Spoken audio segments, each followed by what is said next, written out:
আর দ্বিতীয় শর্তটা মনে আছে তো? আরে হ্যাঁ সুন্দরী, দ্বিতীয় শর্ত মনে আছে। তোমার বউকে মা কালীর সামনে ঘাড়া দিয়ে বলি দেবে। ও ঘাড়া দিয়ে বলি দিতে হবে? হ্যাঁ বেশ সুন্দরী, আমি মাকে মারো। তাহলে মাকে মারবো? হ্যাঁ মার গলা টিপে কিন্তু জোরে করে। ঠিক আছে, মাকে মার দিকে বেশকে শেষ দেখা দেখতে হবে। বলি ও মা। বল বাবা। মা গো বল। ও মা, তুমি একটু এদিকে আসো না মা। দাঁড়া, বুড়ো মানুষের নড়তে চড়তে একটু কষ্ট হয়। ও মা বল। তুমি এসেছো মা? হ্যাঁ রে বাবা। একটু দাঁড়াও, আমি মাইকটা খুলে নিই।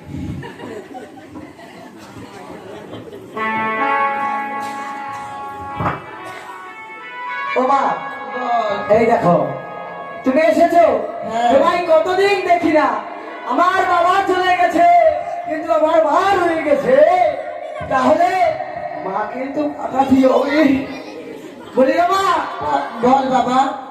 তুমি কত কিছু খেতে চেয়েছো তাই না মা? হ্যাঁ রে বাবা। ও মা বল। তাহলে শোনো, আমি তোমার জন্য বহু কিছু নিয়ে এসেছি। কি এনেছিস বলি কি বাবা? মা, তুমি তো চোখে বেশি দেখতে পাও না। না। তুমি এইখানে বসো, ওই দেখো কত কিছু নিয়ে এসেছি, দেখতে পাচ্ছ মা? না রে বাবা, আরে বাবা, তো দেখছি তো চশমাটাও আনা হয়নি। ও মা তাহলে ভালো করেছো, বসো। মা আর আজকে জমের বাড়ি খেয়ে দেবো। এ বাবা ঠিকঠাক বসেছি তো? ও মা বল। আরে তোর ছেলে তোরে মারিয়ে ফেলবে, তুই কিছু মনে করিস নে। ও মা বল। ও মা, তোমার গলাটা ধরবো মা। ধর। ও মা, তোমার গলা কত সুন্দর গলা মা। ও মা, যা যা। আমার মা দেখি একবার টিপেছি, মা মরে গেছে। যাই হোক,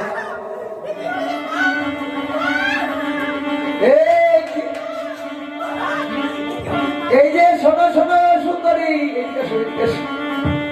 আরে মা ফুটে গেছে। মা আরে কিচ্ছু করিনি, মা আমার কাছে এসে শুয়ে পড়লো। শোনো শোনো, এই যে আমার যে দুই ছেলে আছে না, হ্যাঁ। ওই দুটো ছেলে ঠিক আছে তো মানা, একটু আসো তুমি। আসো আসো আসো, তোমার সঙ্গে হাসাহাসি করেছি, তুমি আসো। ওই আর কেউ আছে ছোট বাচ্চা? এই যে আসো, তুমি আসো। এই যে এই যে ও যাবে না, থাক। তাহলে ওরা দুজন এসেছে।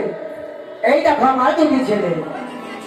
বলি তুমি এসেছো, আমার 3 ছেলে হয়ে গেল। হ্যাঁ, অসুবিধা নেই। বলি কি ও মা, এই যে মা তো চলে গেছে, আজকে মায়ের জন্য তার কামনার্থে ওই কালী মন্দিরে যাব, ওই মাকে পুজো দিতে। তুমি যাবে তো? চলো। তাহলে আমার সঙ্গে চলো। আমি ওই মায়ের মন্দিরে, ওই যে 3টি সন্তান আছে না, ওদেরকে নিয়ে চলো। চল বাবা। বলি এই দেখো আমরা মায়ের মন্দিরে চলে এসেছি। তাহলে বাবা, তুমি এই মায়ের এই কোলে দাঁড়াও, তুমি ওই কোলে দাঁড়াও। তুমি হাত ধরে আছো না, হাতটা ছেড়ে দাও।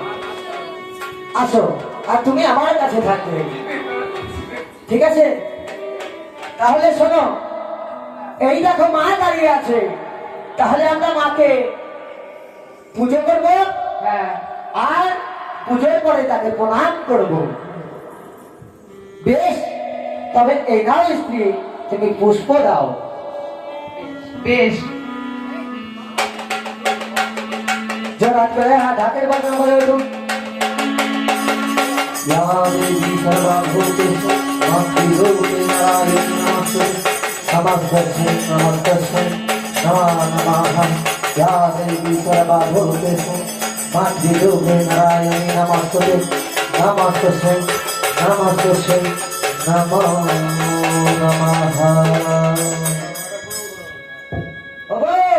শোনো, এই যে বাবা, তোমরা সবাই মিলে একসঙ্গে প্রণাম করে নাও, তারপরে আমি প্রণাম করব।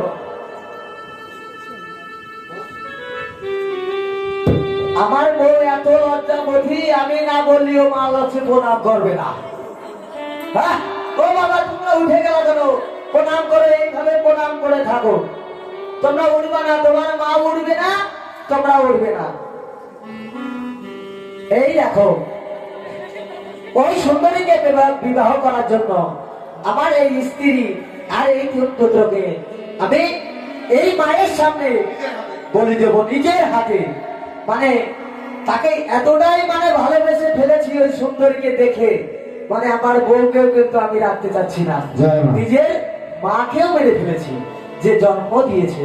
তাহলে দীর্ঘতা কেমন ছিল আপনারা বোঝেন। বলি মা, আমি একটি সুন্দরীকে ভালোবেসেছি, সে বলেছে তোমার সামনে এই পুত্র আর স্ত্রীকে বলি দিতে হবে। মাগো, তুমি এই বলি গ্রহণ করো, আমার যদি কোনো পাপ থাকে তাহলে তুমি মুক্তি করো।